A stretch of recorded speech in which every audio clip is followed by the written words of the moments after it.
জয়পুরহাটে ১১০টি উচ্চ বিদ্যালয়ে ল্যাব স্থাপনের কথা থাকলেও করা হয়েছে মাত্র ৭২টিতে, যেখানে আবার নেই কম্পিউটার, ল্যাপটপ সহ ল্যাবের অস্তিত্ব। শুধু তাই নয়, ভুয়া বিল ভাউচার দিয়ে আত্মসাৎ করা হয়েছে বরাদ্দের ৩ কোটি টাকা।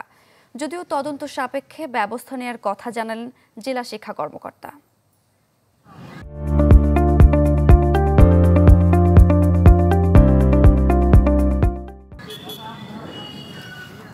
জয়পুরহাট সদরের শান্তিনগর উচ্চ বিদ্যালয়ের Sheikh Russel digital lab room. কম্পিউটারের বদলে আছে ভাঙ্গা ইটের স্তূপ। ল্যাব থাকলেও সরঞ্জাম নেই। পাঁচবিবি উপজেলার বাগজানা উচ্চ বিদ্যালয় ও কাশপুর উচ্চ বিদ্যালয়েও।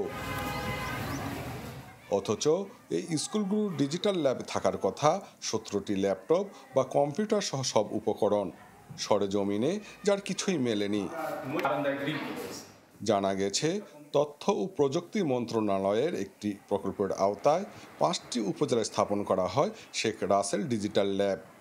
অভিযোগ, কিছু না করে ভুয়া ভাউচারে 3 কোটি টাকার বেশি আত্মসাৎ করেছে একটি চক্র।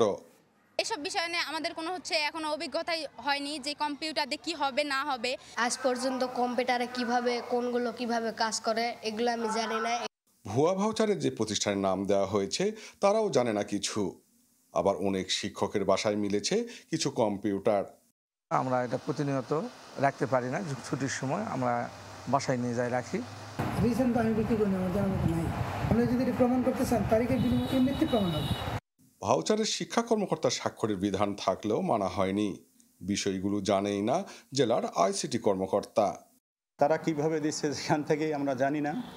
প্রত্যয়নপত্র নেওয়ার পরে এটা প্রয়োগ করার কথা। শিক্ষা প্রতিষ্ঠান প্রদান, রুম রেনোভেশন এবং ফলক স্থাপন করার পরে বিল ভাউচারটা উপজেলা নির্বাহী অফিসার বরাবর দাখিল করে টাকাটা উত্তোলন করে নেন। সব শুনে বিষয়টি খতিয়ে দেখার দাবি জেলা শিক্ষা কর্মকর্তার। খুবই দুঃখজনক একটা বিষয়, প্রতিষ্ঠানও নেই। আমরা এখন তালিকা ধরে সেই প্রতিষ্ঠানগুলো আমরা যাচাই করব।